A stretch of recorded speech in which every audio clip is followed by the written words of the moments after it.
1.2 million dollar की annual salary यानी 30 करोड़ रुपए मिल रहे हैं सिर्फ इस लाइट हाउस को गार्ड करने के। क्या आप में हिम्मत है ये जॉब करने की? आपका कोई बॉस नहीं होगा जो नजर रखेगा आप पे जब आप यहाँ काम कर रहे होगे। जब दिल करे आप आराम से सो सकते हो, आराम से उठो, व्यू एंजॉय करो, फिशिंग करो। आपका काम ये होगा सिर्फ ये मेक श्योर करना कि लाइट हाउस के ऊपर वाली लाइट सही से काम करती रहे। बस यही काम है। 30 करोड़ रुपए मिलेंगे सिर्फ एक लाइट को देखने के लिए कि वो सही से काम करती रहे। लेकिन अनफॉर्चुनेटली अच्छी खबर यहीं खत्म होती है और बुरी खबर ये है कि ये दुनिया की सबसे खतरनाक जॉब है जुमान लाइट हाउस को गार्ड करना, क्योंकि ये समंदर के बीचों बीच है। इससे पहले आप लोग इस जॉब के लिए अपनी सीवियां भेजो। ये बात भी सुन लो कि आपसे इधर कोई बंदा भी बात नहीं करेगा, हर तरफ लोनलीनेस होगी। और सबसे खतरनाक बात तो ये है कि इस एरिया में बहुत ज्यादा गंदे तूफान आते हैं और जो तूफानी लहरें होती हैं वो तो 10 मीटर ऊपर तक टकराती हैं टावर से। इस जॉब में जान जाने का भी खतरा हो सकता है। ये पिक्चर ली गई थी रेस्क्यू ऑपरेशन करते हुए। यहाँ पर साफ देखा जा सकता है कि लाइट हाउस का कीपर किस तरह तूफान से गिरा हुआ है। अगर ये तूफानी लहरें पूरे तरीके से लाइट हाउस को कवर कर लेती तो उसकी जान को भी खतरा हो सकता था। ये सब जानने के बाद आप में फिर भी हिम्मत है इस जॉब को अप्लाई करने की। वैसे इस अजीब और गरीब जॉब को देखने के बाद आपके जहन में भी ये सवाल आ रहा होगा कि इस लाइट हाउस को बनाया ही क्यों गया है और ये बात क्यों जरूरी है कि लाइट हाउस की लाइट हमेशा जलती रहनी चाहिए। इस चीज के लिए देखना पड़ेगा कि लाइट हाउस की शुरुआत कैसे हुई। तो ये बात है एंशिएंट जमाने की,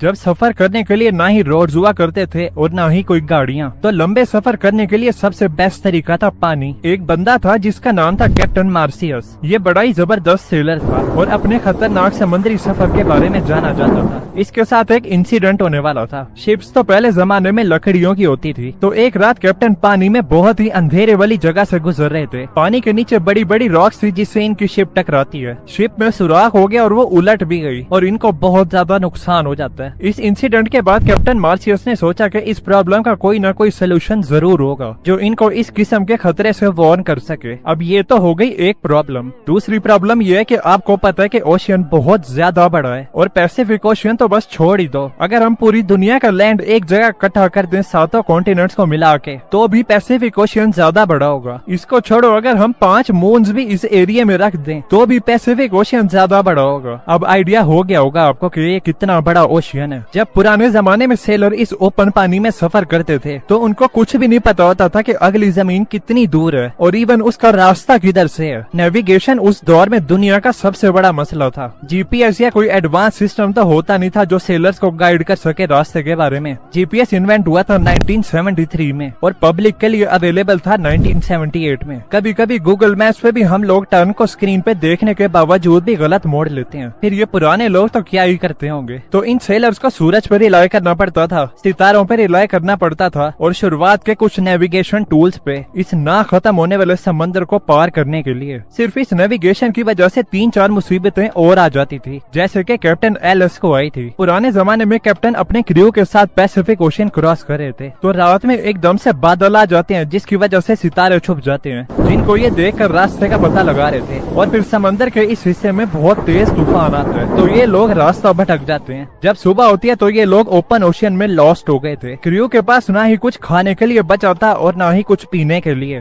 भूख और प्यास की वजह से क्रू का बुरा हाल होता है। आपको भी पता होगा कि ओशियन का पानी हम इंसान नहीं पी सकते क्योंकि ये बहुत ही ज्यादा नमकीन होता है। इसके पीने से इंसान की मौत भी हो सकती है। तो ये लोग पानी में होने के बावजूद भी प्यासे थे। बहुत सारे क्रू मेंबर्स मर गए थे। कैप्टन को बहुत मुश्किल से लैंड मिला था और फाइनली ये लोग वहाँ पर जाकर स्टॉप करते हैं। अब दुनिया के सबसे पहले लाइट हाउस की शुरुआत होने वाली थी। इजिप्ट में मेडिटेरेनियन सी के साथ था एंशिएंट सिटी ऑफ अलेक्जेंड्रिया। वहाँ का रूलर था फिटालमी द सेकंड फिलाडेल्फियस। इसका किंगडम उस टाइम एक प्रॉपर हब था ट्रेड कल्चर के लिए, लेकिन इस किंगडम के लिए सबसे बड़ा मसला था इसकी लोकेशन। अगर आप इस पिक्चर को गौर से देखें तो शहर के किनारे पे जाने के लिए यहाँ से गुजरना पड़ता था और इसके साथ में देखें कि कितने सारे पत्थर हैं। जब ट्रेड करने वाली शिप रात के टाइम इस जगह से तेज रफ्तार से गुजरती थी तो ये पानी के नीचे नोकदार पत्थरों से टकराती थी। ये शिप्स डूब जाती थी और इनके कार्गो भी जाया हो जाते थे, जिसकी वजह से इनके किंगडम को बहुत ज्यादा नुकसान हो रहा था। किंग पेटोलमी ने अपने किंगडम की मैरीन ट्रेड रूट की सेफ्टी के लिए उस टाइम के एक्सपर्ट और ब्रिलियंट आर्किटेक्ट सोस्ट्रेटस और सिनिडस को बुलवाया और उनसे इसके सोल्यूशन के लिए मदद मांगी। दोनों ने मिलकर बहुत ही जबरदस्त प्लान बनाया, एक रोशनी के बड़े से मीनार को बनाना जो शिप्स को गाइड किया करेगा सेफ्टी की तरफ और साथ ही इनको वार्न भी करेगा पानी के लहरों के नीचे मौजूद खतरे से।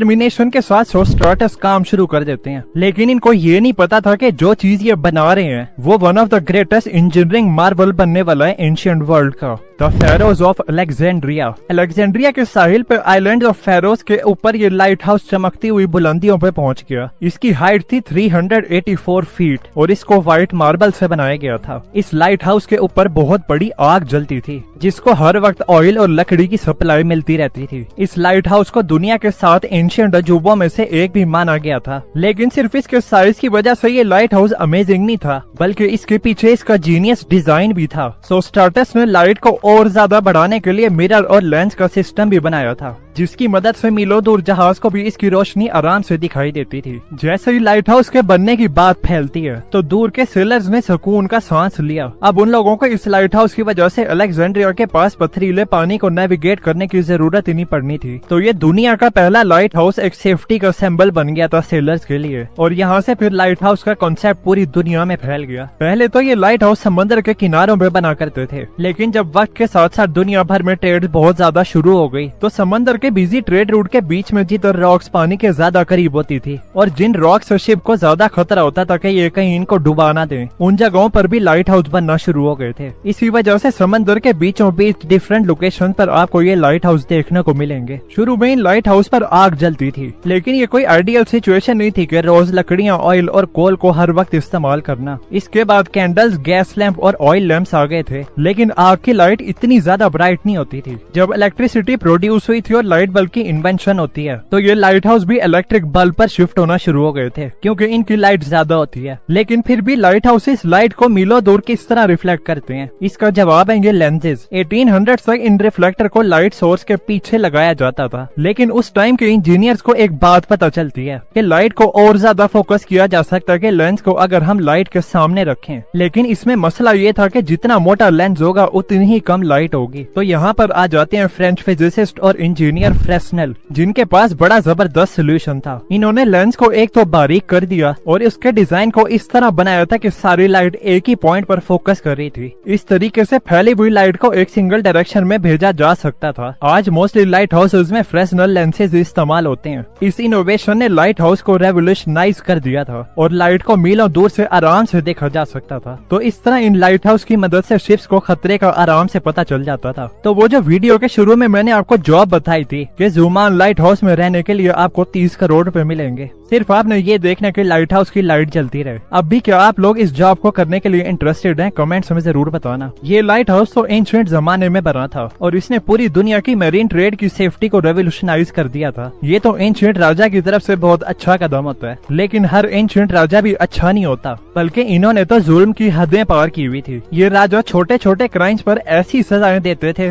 जिनको